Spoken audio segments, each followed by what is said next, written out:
सलाम हिंदुस्तान दोस्तों, नुक्ते की अहमियत पर कुछ कहना चाह रहा हूँ। मैं मोइन शम्सी हूँ और अक्सर लोग कहते हैं कि भाई हिंदी में यानी देवनागरी में नुक्ता लगाने की कोई ज़रूरत नहीं है। उर्दू का कोई शब्द अगर हिंदी में आ गया, अरबी फ़ारसी से कोई आ गया और उसमें वहाँ नुक्ता था तो यहाँ कोई ज़रूरत नहीं है। तो भाई एक सीमा तक ये बात आपकी सच हो सकती है, लेकिन हर शब्द में ये सच नहीं हो सकती। जब आप किसी को सिखा रहे हैं, अगर आप प्रोफ़ेसर हैं, लेक्चरर हैं, टीचर हैं और किसी को सिखा रहे हैं, किसी को भी सिखा रहे हैं उर्दू भाषा के शब्द हिंदी माध्यम से, या हिंदी नॉर्मल हिंदी ही पढ़ा रहे हैं और उसमें हिंदी के उर्दू के शब्द आ रहे हैं, तो बच्चा कन्फ्यूज़्ड हो जाएगा, परेशान हो जाएगा और कई बार तो बात बड़ी उल्टी-पुल्टी हो जाएगी। मैं कुछ मिसालें दे रहा हूँ। देखिए, एक सेंटेंस आपके सामने है, झगड़ा इसलिए हुआ क्योंकि जलील भाई को किसी ने जलील कह दिया।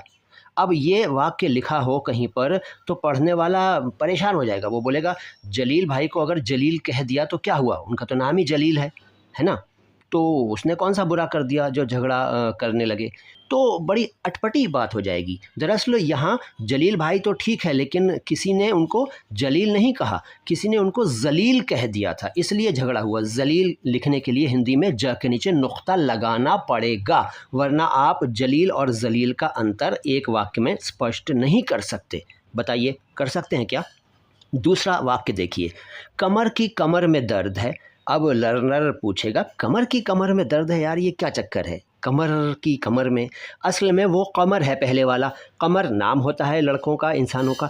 कमर का के नीचे बिंदु लगाना पड़ेगा और वो बनेगा कमर की कमर में दर्द है, तब बात स्पष्ट होगी। अच्छा, एक और सेंटेंस देखिए, अजीज भाई ने उसे थप्पड़ इसलिए मारा क्योंकि उसने उन्हें अजीज भाई कह दिया था। वही बात जो पहले सेंटेंस में थी कि भाई अजीज भाई को अजीज भाई कह दिया तो बुरा मानने की क्या बात थी? झगड़ा क्यों किया, मारा क्यों? ये बात समझ में नहीं आएगी लर्नर के। तो भैया दरअसल वो अजीज़ भाई है, उनका नाम अजीज़, दोनों में नुक्ता है, ज पहले वाले में और दूसरे वाले में, अजीज़ भाई हैं। अब किसी ने उन्हें अजीज़ भाई कह दिया होता या कुछ और कहा होता तो झगड़ा कब होगा? देखिए, अजीज़ एक शब्द होता है, अजीज़, तो किसी ने दरअसल उन्हें अजीज़ भाई कह दिया था और अजीज़ का मतलब होता है नामर्द, नपुंसक, तो झगड़ा तो होना ही था। तो ये इस तरह से बनेगा कि अजीज़ भाई ने उसे थप्पड़ इसलिए मारा क्योंकि उन्हें उसने अजीज़ भाई कह दिया था। ये बात स्पष्ट करने के लिए आपको नुक्ते का इस्तेमाल करना पड़ेगा। एक और सेंटेंस, कोई लड़की अपनी अपनी सहेली से कह रही है कि सुनो सखी, मेरे शौहर बहुत सखी हैं। शौहर मतलब पति, ये आप जानते हैं। मेरे शौहर बहुत सखी हैं और सखी से कह रही है, तो पढ़ने वाला सोचेगा यार ये क्या चक्कर है? सुनो सखी, मेरे शौहर सखी हैं, उसके शौहर आदमी हैं या मतलब मर्द हैं या औरत हैं? क्या चक्कर क्या है यार ये? तो ये बड़ी अजीब सी बात है। लेकिन वो कहना चाह रही है मेरे शौहर बहुत सखी हैं, सखी मतलब बड़े दिल वाले हैं, दानी हैं, दानशील हैं। तो सखी अपनी सहेली, ठीक है, अपनी सहेली से कह रही है, सखी से कह रही है कि मेरे शौहर बहुत सखी हैं, तो यहाँ भी नुक्ता सखी में लगाना पड़ेगा, वरना बात कैसे स्पष्ट होगी भाई? और देखिए, साहित्यिक उर्दू में दिल को कल्ब और कुत्ते को कल्ब कहते हैं। बड़ी उलझन है यार। अब पढ़ने वाला, सीखने वाला सोचेगा कि साहित्यिक उर्दू में दिल को कल्ब कहते हैं और कुत्ते को भी कल्ब कहते हैं, ये तो बड़ी अजीब बात है यार, ये कैसे, मतलब उलझ जाएगा सीखने वाला। तो आपको बताना पड़ेगा कि भाई साहित्यिक उर्दू में दिल को कल्ब कहते हैं, यानी क के नीचे बिंदु है, कल्ब लगाना पड़ेगा, और कुत्ते को कल्ब कहते हैं। अब बात स्पष्ट है कि भाई दिल को कल्ब और कुत्ते को कल्ब कहते हैं, यानी दिल के लिए जो शब्द है उसमें क के नीचे नुक्ता है और कुत्ते वाले शब्द कल्ब में क के नीचे नुक्ता नहीं है। लगाना पड़ेगा ना? सोचिए ज़रा, एकदम गुस्सा मत कीजिए, जोश में मत आइए, मेरी बात को समझने की कोशिश कीजिए और मैं गलत हूँ तो मुझे समझाइए, ठीक है ना? और एग्जाम्पल्स देखिए, उर्दू वर्णमाला में के लिए काफ अक्षर है जबकि क्यू के लिए काफ अक्षर है। फा है भैया, सीधी बात है, हिंदी में फा होता है, फा होता ही नहीं है। फा साउंड ना हिंदी में है ना संस्कृत में, तो फा है तो फा बोलना पड़ेगा। जो सामने लिखा है इस समय वो पढ़ रहा हूँ मैं। उर्दू वर्णमाला में के लिए काफ अक्षर है जबकि क्यू के लिए काफ अक्षर है। बताइए क्या समझ में आया?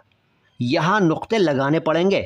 देखिए साहब, उर्दू वर्णमाला में के लिए काफ है, यानी फ के नीचे नुक्ता अब लगाना पड़ेगा, और क्यू के लिए काफ है, यहाँ दोनों में लगाना पड़ेगा, क के नीचे भी और फ के नीचे भी, तभी बात स्पष्ट होगी, वरना लर्नर परेशान रहेगा, सीख नहीं पाएगा ठीक से।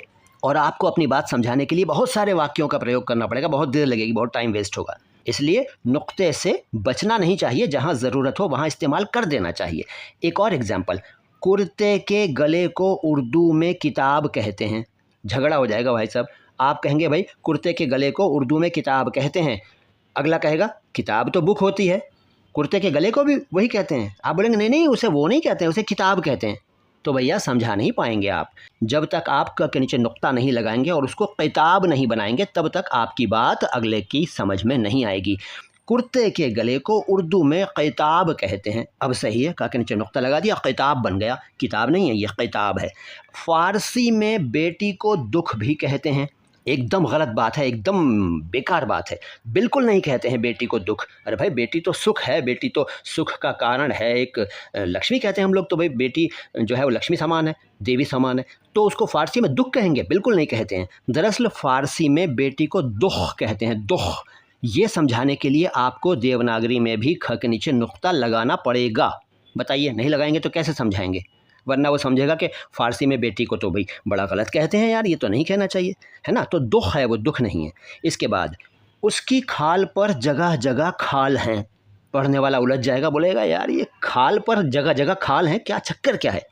तो आपको लिखना पड़ेगा कि उसकी खाल पर जगह जगह खाल हैं। मतलब ये ऐसे समझ लीजिए कि उर्दू में कोई वाक्य लिखा हुआ है, आप उसको, उस वाक्य को देवनागरी में एज़ इट इज़ लिखना चाह रहे हैं, तो आप इस तरह लिख रहे हैं कि उसकी खाल पर जगह जगह खाल हैं। पढ़ने वाला परेशान हो जाएगा। आपको दूसरे वाले शब्द में, यानी जहाँ दूसरी बार खाल है वहाँ ख के नीचे नुक्ता लगाना पड़ेगा और उसको खाल बनाना पड़ेगा, जो कि बिल्कुल सही है। उसकी खाल पर जगह जगह खाल हैं, यानी जगह जगह तिल हैं। तिल होता है ना, तिल, मोल्स। तो उसकी खाल पर यानी स्किन पर, त्वचा पर जगह जगह तिल हैं, तिल। ठीक है। एक एग्जाम्पल और, उर्दू वर्णमाला में जेड के लिए एक अक्षर जाल भी है। बिल्कुल नहीं है। पढ़ने वाला तो भाई अगर बड़ी उम्र का नौजवान, मतलब नौजवान तो बहस करने लगते हैं, तो आप बोलेंगे यार तू मुझसे बहस कर रहा है, तू क्या जानता है? मैं जानता हूँ, तू जानता है। तो वो बोलेगा नहीं जी ऐसी बात नहीं है, उर्दू वर्णमाला में जेड के लिए कोई भी अक्षर जाल नहीं है, मैं थोड़ा बहुत तो जानता हूँ। तो भैया जाल है ही नहीं उर्दू वर्णमाला में जेड के लिए। उर्दू वर्णमाला में जेड के लिए कुछ अक्षर हैं, उनमें से एक का नाम जाल है, जाल, जाल नहीं। यानी ये बात समझाने के लिए भी आपको ज के नीचे नुक्ता लगाकर जाल लिखना पड़ेगा और वाक्य बनेगा उर्दू वर्णमाला में जेड के लिए एक अक्षर जाल भी है। इस तरह के बहुत सारे सेंटेंसेस मैं आपको बता सकता हूँ, लेकिन मुझे यकीन है कि अब आप मेरी बात थोड़ी बहुत समझने लगे होंगे, और फिर भी अगर मैं गलत हूँ तो मुझे कमेंट बॉक्स में ज़रूर बताइए। सलाम हिंदुस्तान।